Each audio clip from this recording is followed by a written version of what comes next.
하나님의 말씀은 구약성경 신명기 18장 15절에서 22절까지의 말씀입니다. 주 당신들의 하나님은 당신들의 동족 가운데서 나와 같은 예언자 한 사람을 일으켜 세워주실 것이니 당신들은 그의 말을 들어야 합니다. 이것은 당신들이 호렙산에서 총회를 가진 날에 주 당신들의 하나님께 청한 일입니다. 그때 당신들이 말하기를 주 우리 하나님의 소리를 다시는 듣지 않게 하여 주시며 무서운 큰 불도 보지 않게 하여 주십시오. 우리가 죽을까 두렵습니다 하였습니다. 그때에 주님께서 내게 말씀하시기를 그들이 한 말이 옳다.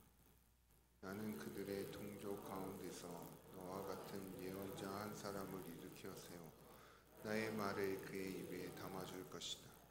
그는 내가 명한 모든 것을 그들에게 다 일러줄 것이다. 그가 내 이름으로 말할 때에 내 말을 듣지 않는 사람은 내가 벌을 줄 것이다. 또 내가 말하라고 하지 않은 것을 제 마음대로 네 이름으로 말하거나 다른 신들의 이름으로 말하는 예언자는 죽임을 당할 것이다 하셨습니다. 그런데 당신들이 마음속으로 그것이 주님께서 하신 말씀인지 아닌지를 어떻게 알겠느냐고 말하겠지만 예언자가 주님의 이름으로 말하는 것이 그대로 이루어지지 않으면 그 말은 주님께서 하신 말씀이 아닙니다. 그러니 당신들은 제멋대로 말하는 그런 예언자를 두려워하지 마십시오. 아멘.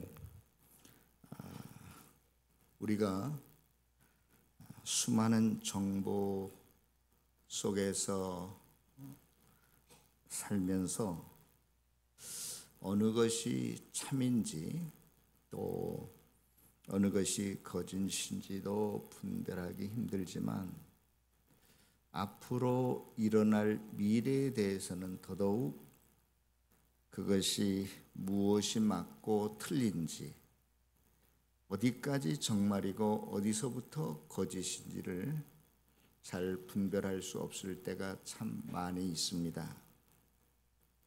이제는 앞으로 배우자를 찾는데도 기도하지 않고 AI에게 물어보면 된대요.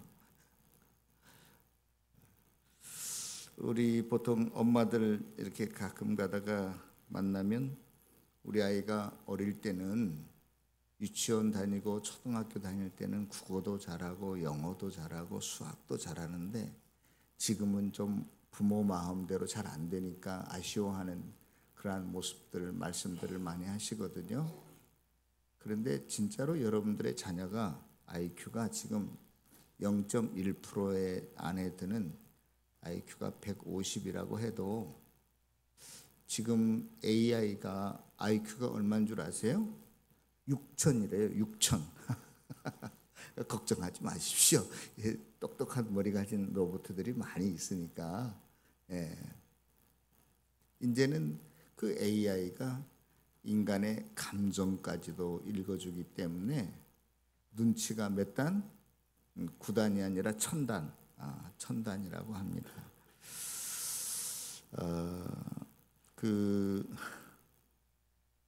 제가 휴가를 보내면서 시간을 이렇게 생각해 봤어요.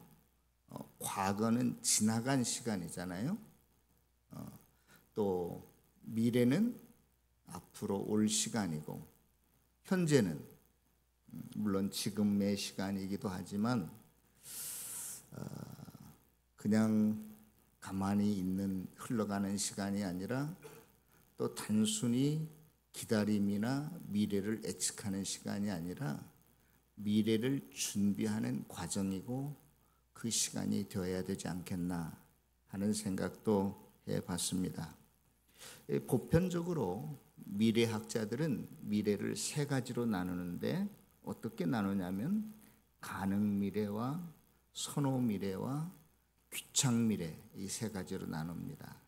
그런데 가능 미래라고 하는 것은 무엇이냐면 인간이 뭐 과학적으로, 기술적으로, 이론적으로 생각할 수 있는 모든 가능성을 가진 어떠한 열린 미래라고 볼 수 있어요.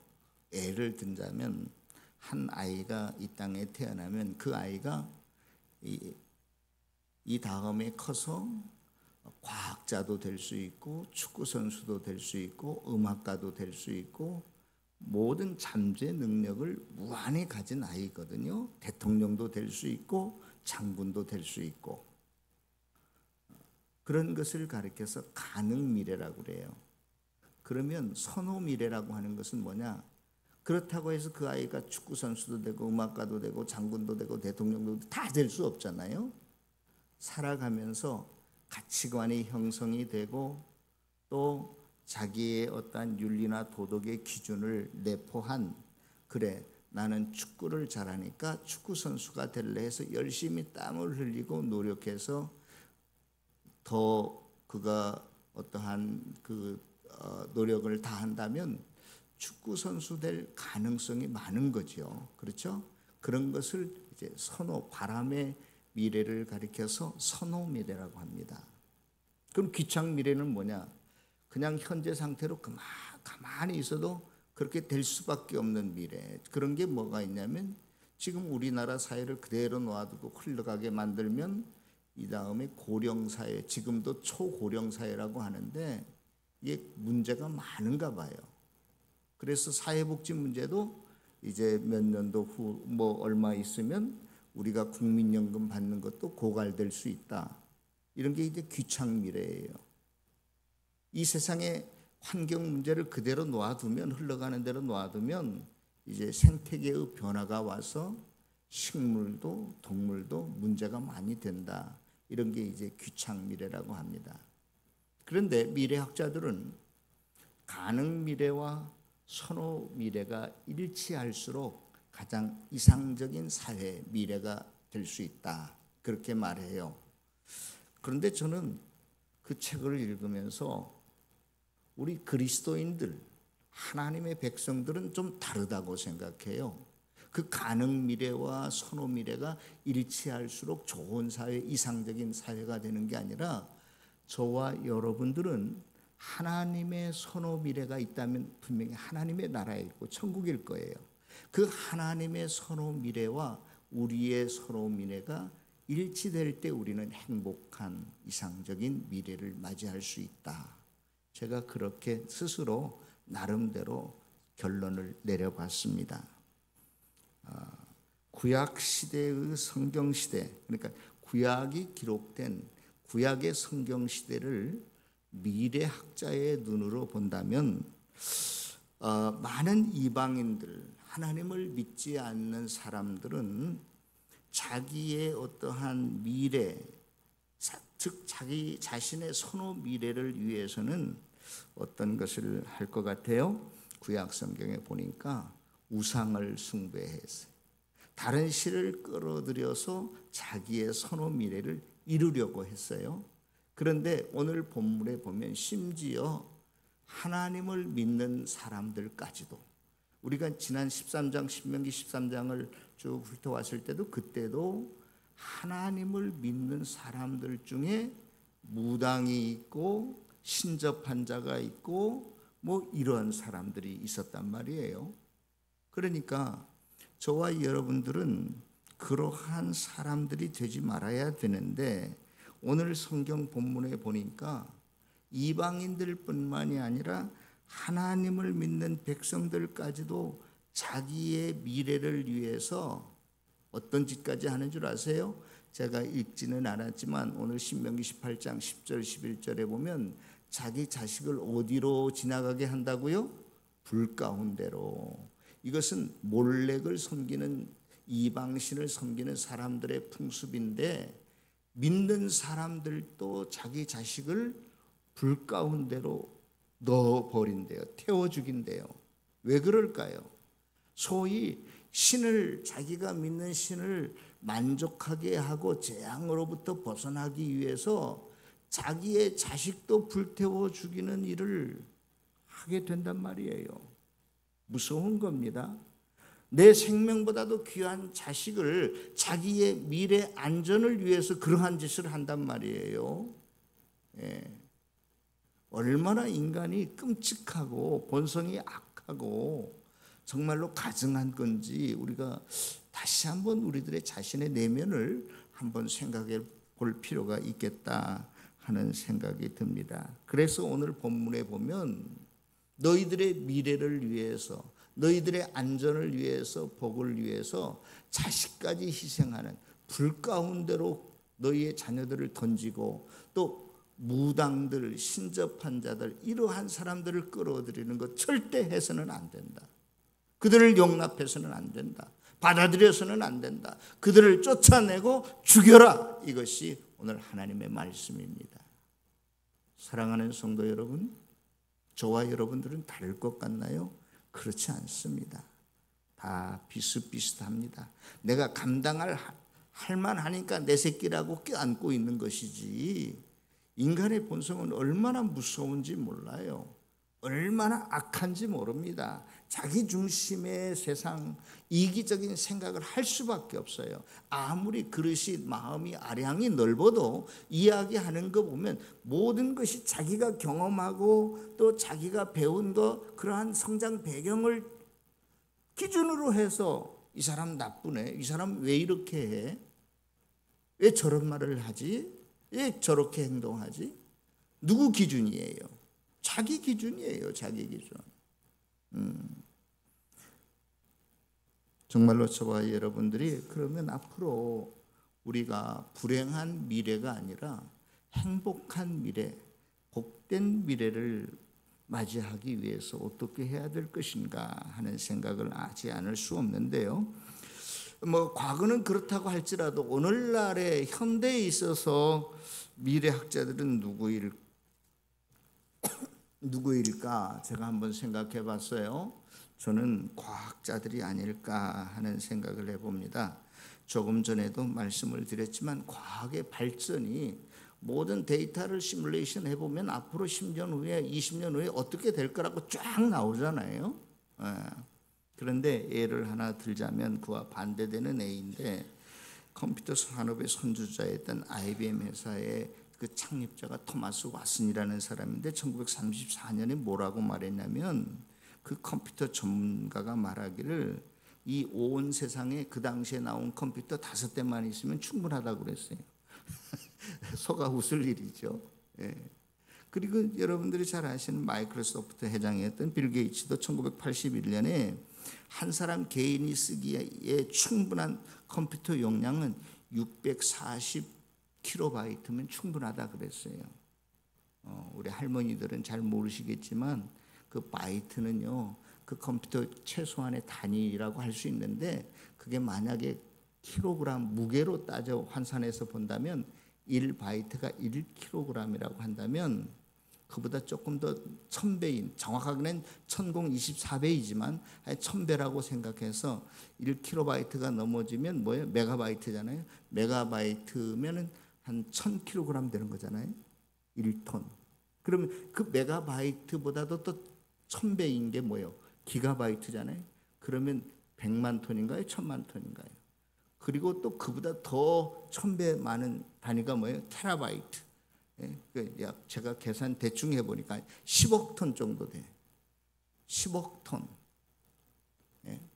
640kb면 개인이 쓰는 용량이 충분하다고 했는데, 지금 제가 가지고 있는 외장 하드 용량이 4TB짜리입니다. 여러분, 이런 문서로만 저장한다면요, 대학교 도서관이 내 컴퓨터 요만한 외장 하드 안에 다 들어가 있어요. 거기 뭐 좀 용량이 많이 들어가는 뭐 소리나 영상을 빼고 순수히 문서만을 작업해서 내 외장 하드에 넣는다면 지금 대학교에 있는 총량의 그 분량이 내 컴퓨터 안에 있단 말이에요. 제가요, 챗GPT가 한 3년 전에 나왔잖아요. 그때 11월 달에 나왔는데 제가 12월 달에 등록을 했어요. 그래서 내가 몇 가지를 물어봤는데 영 시원찮아. 뭐 물어볼 게 없는데 이제 제가 목사니까 그 신학적인 이야기 물어봤어요. 이건 뭐 도대체 내가 참고할 만한 게 뭐 어때? 그래서 덮어놨거든요. 근데 얼마 전에 우리 참 목사님한테 물어봤더니 참 목사님 챗GPT가 수준이 어느 정도 되는 것 같아요? 물어봤더니 신대원 한 1학년 정도 수준이 되는 것 같아. 그래서 제가 얼마 전부터 그걸 하기 시작했는데요. 내가 엊그제 뭘 또 질문을 물어봤더니 목사님 좋은 질문을 하셨습니다. 내가 목사인 걸 말도 안 했는데 요놈이 그걸 알더라고, 눈치채가지고. 얼마나 이 과학이 지금 발달하고 있는지요. 그래서 현대인들은 다 과학맹신주의에도 빠져 있지 않나 하는 생각을 해보는데, 아무튼 이 현대 과학이라는 것이 한편으로는 순 엉터리이기도 하지만 또 문명의 이기 속에서 저와 여러분들의 삶이 편리한 부분도 있지만 정반대로 정말로 그 예언자와도 같은 그러한 역할도 하는 것 같아요. 그런데 문제는 뭐냐? 이러한 현대 과학이 오늘날의 미래 학자들이, 또 엊그제 뉴스를 보니까 GPT-5라는 게 나와가지고 박사급의 대답을 해주는 거야. 유료 회원이 되면 놀랄 놀자예요. 우리 할머니들은 몰라도 되는데 하여튼간에 야, 이거 과학이 정말로 어디까지 발전할 건가 이게. 그런데 문제는 뭐냐? 그러한 과학의 이중성이라고 해야 되나요? 좀 어떤 의미에서는 엉터리도 있지만 어떠한 의미에서는 정말로 이게 예언자 아니야? 하라고 할 정도로 발달되어 있는데, 문제는 뭐냐? 우리가 이러한 과학이, 현대 과학이 아무리 발전되어도 하나님과 우리와의 관계를 불신하게 만들고 멀어지게 만들고 외면하게 만들면 그것이 곧 나는 구약에 나타난 무당들이고 신접한 자들이고 또 우리를 멸망케 하는 도구가 아닐까 하는 생각을 해봅니다. 구약시대의 미래학자들이라고 말할 수 있는 요술하는 사람, 오늘 본문에 나오는 무당들, 신접한 자들, 초혼자들과 비슷하다는 거예요. 구약시대에 요술하는 사람들, 무당하는 사람들, 신접한 사람들, 점치는 사람들, 이러한 사람들은 영적인 세계를 끌어들여서 미래에 대한 예측을 하고 마치 아무도 모르는 신의 영역에 그 무엇을 훔쳐내고 발견해냈듯이, 그래서 인간의 미래를 알려주고 미래를 지배하고 인간의 기륭화복을 만들어서 자기네들이 지배하려고 하는, 그래서 결국은 어떻게 하느냐? 하나님과 우리와의 관계를 뒤틀리게 만드는 거예요. 자꾸 멀어지게 만드는 거예요. 인간이 하나님을 등지게 만들어 버리는 거예요. 그래서 하나님께서는 이방 사수를, 무당들을, 신접한 자들을 가장 싫어하고 증하고 혐오하시는 것입니다. 그걸 너희들의 삶 속에서 마음속에서 제하지 아니하면, 죽이지 아니하면 내가 너희를 대신 벌하겠다. 그들과 함께 너희를 멸망구덩이에 빠뜨리겠다.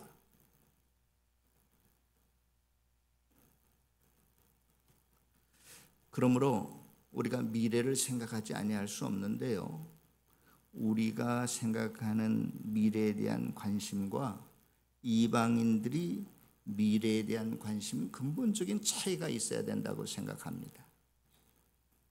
그러면 성경적인 미래는 뭘까? 복음적인 예언은 뭘까?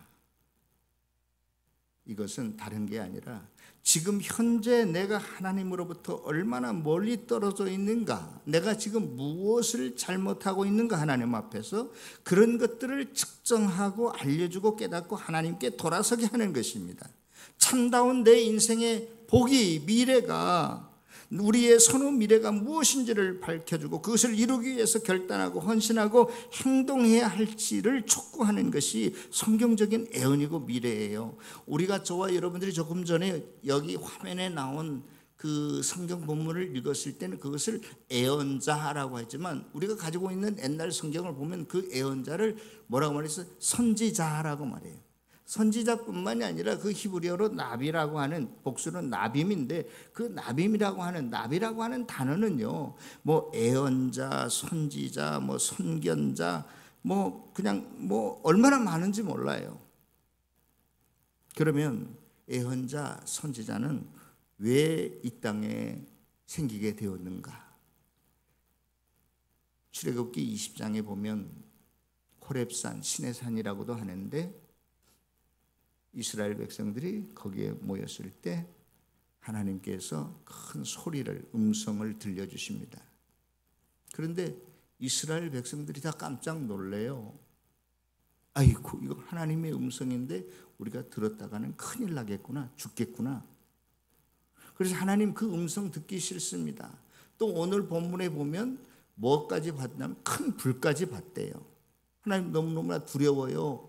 그렇게 말합니다. 이것은 이스라엘 백성들이 이제 하나님 우리가 안 믿겠습니다, 하나님 등지고 떠나겠습니다, 그러한 표현이 아니라 태양이 너무너무나 좋은 거지만 우리가 직접 보면 실명하잖아요.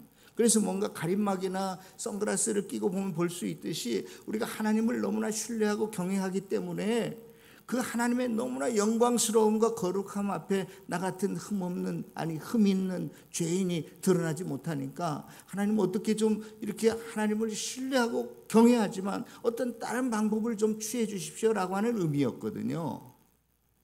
그래서 하나님께서 누구를 세우세요?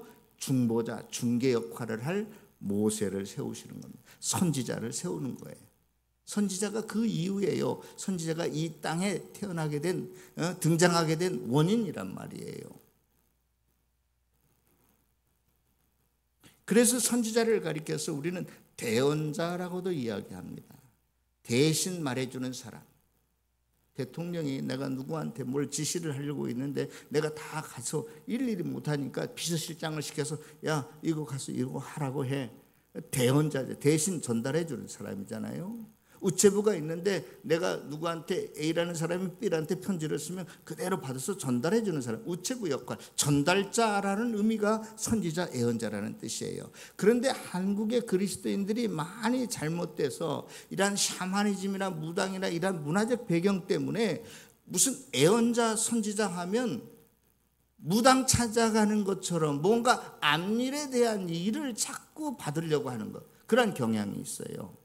여러분, 구약 성경은요, 대선지서도 말고 소선지서가 39권 중에 12권인데요. 요즘 컴퓨터가 발달이 돼서 이 소선지서 12명이 무슨 내용을 이야기했느냐, 성경학자들이 뽑아보니까 92%가 지금 있는 일을 너희들이 지금 어떻게 해야 될 것을 말하는 것이고, 앞으로의 미래의 일은 7%밖에 안 돼요.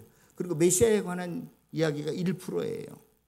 그러니까 선지자라고 하는 것, 애언자라고 하는 것, 대언자라고 하는 것은 먼 미래에 관한 이야기를 말하려고 하는 게 아니라 지금 너희들이 하나님 앞에서 어디서 얼만큼 떨어졌는지, 뭘 잘못하고 있는지, 이런 것들을 이야기하면서 너희들 빨리 돌아와야 돼.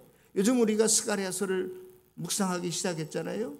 스가랴서는 정확하게 BC 520년 전에 다리오 왕 제2년에 스가랴가 예언한 거예요. 그런데 스가랴가 예언하기 2달 전에 학계 스가랴가 먼저 일어나서 성전 무너진 그 성전, 또 중단된 그 성전 공사를 재건을 일으키면서 잘 안 들으니까 또 다시 스가랴가 일어나서 너희들이 하나님께 돌아와라. 지금 성전 공사하는 거하고 하나님께 돌아오는 거하고 뭐 별 상관이 없어요. 건물 짓는 거하고.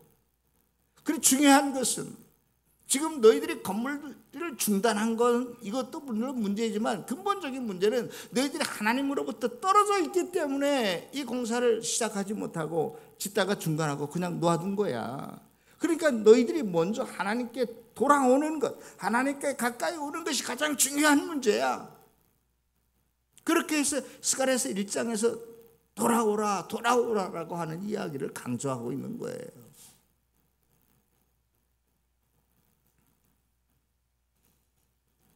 애언자, 제가 이것도 여러분들에게 설명을 드린 것 같아요. 애언자라고 하는 것은 한문으로 미리 예자를 씁니다. 미리 말한다. 그런데 요즘은 성경신학자들이 다 그 예자를 잘못 썼다, 잘못 번역했다 그렇게 말해요. 그럼 무슨 예자를 써야 되느냐? 맡길 내자를 써야 돼. 예금할 때 그 돈을 맡긴다, 은행에다 저금한다라고 그러잖아요. 하나님께서 저와 여러분들 또한 선지자를 통해서 오늘 본문에 보면 선지자를 세웠는데 하나님의 말을 그 선지자의 입에 두려고 하는 그 말이 맡기려고 그런 뜻이야. 그러므로 선지자는 하나님께 어떤 말씀인지 받아야 돼. 받은 말씀을 그대로 전달하는 게 선지자요 예언자야. 그런데도 구약 시대에 보면 어떤 사람들은 하나님이 그 선지자에게 말하지도 않았는데 말한 것처럼 이게 하나님의 말씀이야 라고 자꾸 전하는 사람들을 뭐라고 그래요? 거짓 선지자라고 하는 거예요. 그래서 이사야서나 에레미야 보면은요, 다시 기록하지 않아야 될 이야기가, 단어가, 문장이 계속 반복되는데 그게 뭐냐? 하나님의 말씀이 임하여 가라사대. 또 몇 절 있다가 또 하나님의 말씀이 임하여 가라사대. 또 몇 절 있다가 하나님의 말씀이 임하여 가라사대. 하나님의 말씀이 임했기 때문에 그 말씀을 내가 지금 너희에게 전한다, 그런 뜻이에요. 하나님의 말씀이 임하지 않았으면 전할 수가 없어요. 전하고 싶어도. 구약서에 거짓 선지자들이 꽤 많이 나옵니다. 평안하지 않는데도 평안하다, 괜찮아, 그렇게만 해도 괜찮아.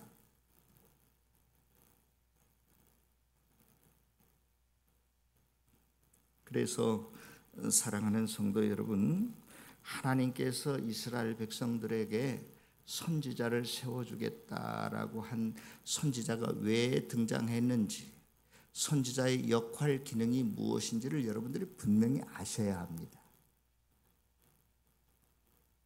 동쪽으로 이사가라, 서쪽으로 이사가라, 그런 건 하나님 말씀하시지 않아요. 제가 여러 번 여러분들에게 말씀을 드리는데 어느 대교회 장로님이 성령 집회다 뭐다 하면서 무슨 기도 받으러 간다 이런 사람들이 종종 있는데요. 무당짓거리예요. 죄송합니다. 자기의 감정은 그럴 수 있어요. 또 오를 수 있어요. 아, 당신이 목사 되면 좋겠어. 뭐 어떻게 하면 좋겠어. 내가 기도할 때도 그런 연상이 될 때 있어요. 그것이 곧 하나님의 뜻은 아니거든요. 내가 그렇게 위해서 기도해 드릴 수는 있죠. 그런데 마치 무슨 자기가 뭐 하나님의 대사인지 뭔지 모르겠지만 다 아는 것처럼 하나님의 뜻을. 그거 분명히 기독교 무당입니다. 여러분들이 그런 데 현혹되지 않았으면 좋겠어요. 그러면 지금은 어떠냐? 지금은 저와 여러분들이 구원받기에, 신앙생활하기에 조금 더 부족함이 없이 완벽하게 다 이 성경책에 기록되어 있기 때문에 요즘은 여러분들이 성경책만 묵상하고 성경책을 공부하고 말씀을 잘 들으면 하나님의 뜻을 알 수 있어요. 무슨 말인지 알겠어요? 우리는 이거 읽기 싫으니까, 이 글씨도 조그맣고 이거 무슨 말인지 잘 모르니까 덮어놓고 하나님 뭔가 날 한 방에 뭘 좀 해주십시오, 이런 식이야. 다들 꼭 무당 찾아가는 거하고 똑같다니까. 여러분들 기독교 신앙은요, 절대 그런 신앙이 아니에요. 여러분들이 하나님의 뜻을 알고 싶으면 더 무릎 꿇고 기도하면서 말씀을 부지런히 읽으세요. 이건 변함없는 진리의 하나님의 말씀인데 우리는 자꾸 그렇지 않고 이거는 덮어두고 뭔가 뭐 하나님하고 직통계시, 직접 통화 뭐 할 수 없을까요? 뭐 이런 식으로 자꾸 생각해. 그게 무당인 거거든. 그게 신접한 자거든.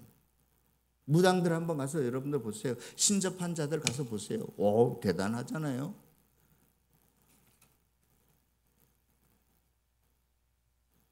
제가 괜히 열을 낸 것 같습니다. 답답해서 그래요. 우리 교인들은 그런 이야기 안 하겠지, 그런데 안 가겠지 해도 이렇게 조금 들어보면 그런 경향이 있어, 어떤 분은. 예?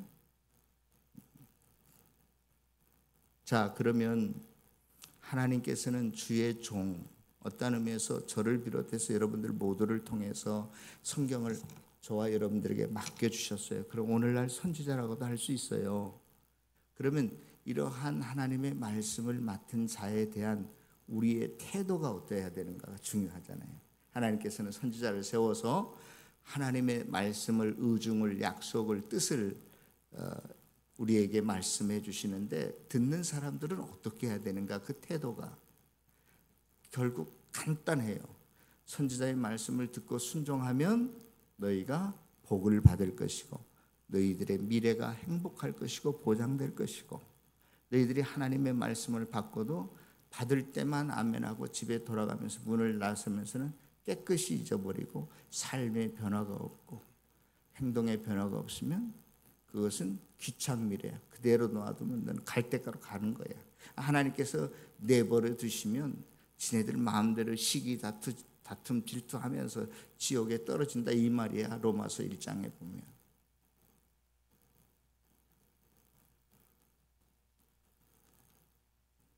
제가 오늘 본문을 여러분들에게 읽었지만 한 가지 읽지 않는 본문 하나를 더 설명하고 말씀을 마치려고 합니다. 우리 18장 13절에 있는 말씀 다 같이 한번 볼까요? 18장 13절 시작. 너는 내 하나님 여호와 앞에서 완전하라. 이게 뭐 퍼펙트해라 뭐 이런 이야기처럼 들리지만 조금 여러분들에게 의역을 한다면 여호와 앞에서 이 말은 뭐 면전에서 그런 게 아니라 히브리어로 임미라는 단어인데요. 히브리어 단어로 이것은 영어로 말하면 with 뭐뭐과 함께 그런 뜻이에요. 여러분들 임마누엘 그러면 이미 뭐뭐과 함께 누엘 그러면 우리와 엘은 뭐예요? 하나님 그러니까 하나님 우리와 함께 그런 뜻인데요. 그런데 여기서 여호와 앞에서 여호와 함께 완전하라. 이 완전하라는 낱말도요 정직하라 그런 뜻이에요. 또 다른 말로 이야기하면 직선거리, 최단거리를 의미해요. 그래서 너희들이 하나님과 함께 가까이 하라, 뭐 어떤 의미에서 동행하라 이러한 의미로도 우리가 번역할 수 있지 않겠나 하는 생각을 해봐요. 성도 여러분, 하나님의 말씀에 순종하는 것은 곧 하나님 앞에서 완전해지는 것입니다. 하나님과 동행하는 것입니다. 실은 하나님께서 내가 너희를 위해서 선지자를 세워주겠다. 이 선지자는 결국 예수 그리스도를 보내어주겠다라고 하는 약속이거든요. 그래서 예수님께서도 이 땅에 오셔서 하신 말씀이 내가 너희들에게 이르는 말이 곧 생명의 떡이다. 이러한 말씀도 하셨어요. 그래서 저와 여러분들은 앞으로 모든 설교의 결론이 뭐예요? 주님의 말씀대로 어떻게 하라? 순종하라. 지켜 행하라. 그런 거예요. 신명기 뒤에 나가보면 알겠지만 신명기 28장에 가보면 뭐라고 나옵니까? 너희들이 하나님의 말씀을 지키지 않으면 벌을 받을 것이고 오늘 본문에서도 벌 받는다는 이야기가 나오잖아요. 어디에서? 성읍에서 들에서도 자녀와 토산 토지의 소산과 광주리와 떡반죽거리 너희들이 지키지 않으면 그것들이 다 재앙으로 벌로 떨어지지만 너희들이 하나님의 말씀을 지켜 행하면 순종하면 너희들이 성읍에서 살아도 들에 살아도 자녀와 토지의 소산에도 광주리와 떡반죽거리에 너희들이 복을 받을 것이다. 너희들의 미래가 행복할 것이다 라고 분명히 약속하고 있습니다. 순종하는 자들 되시기를 바랍니다. 생각의 변화와 삶의 변화가 믿음의 성숙에 일어나는 자들이 되기를 바랍니다. 여러분, 구원이라고 하는 것은 존재 여부가 아니에요. 우리가 표현은 말입니다. 하나님을 믿으면 살고 아니면 죽는다 이런 표현을 쓰기는 하지만 그러나 그것이 존재 여부, 이미 저와 여러분들은 영혼은 죽지 않고 영원히 사는 겁니다. 지옥에 떨어져도 영원히 살고 천국에 가도 영원히 사는 거예요. 그러면은 구원이라고 하는 것은 저는 존재 양식의 차이라고 봐요. 그 상황이 어떠한가? 죄로부터의 해방, 죄로부터의 구원이고 좋지 않은 관계로부터의 회복이에요. 선지자로 인해서, 주의 말씀으로 인해서. 그러므로 저와 여러분들이 항상 말씀을 받을 때 아멘으로 화답하시고 순종하시고 여러분들의 있는 죄에서 여러분들이 구원되시고 여러분들의 삶이 변화되시고 하나님과 멀어진 관계에서 더욱더 가까워지는 회복되는 삶을 살아가는 것이 이게 행복한 미래를 결정짓는 중요한 요소임을 알고 오늘도 저와 여러분들이 개인적으로 하나님께서 나에게 무엇을 지금 말씀하고 계시는지 한번 생각해 보시고 그 일을 위해서 결단하시고 희생하시고 헌신하는 귀하고 복된 성도들이 다 되시기를 주님의 이름으로 축원합니다. 기도하겠습니다.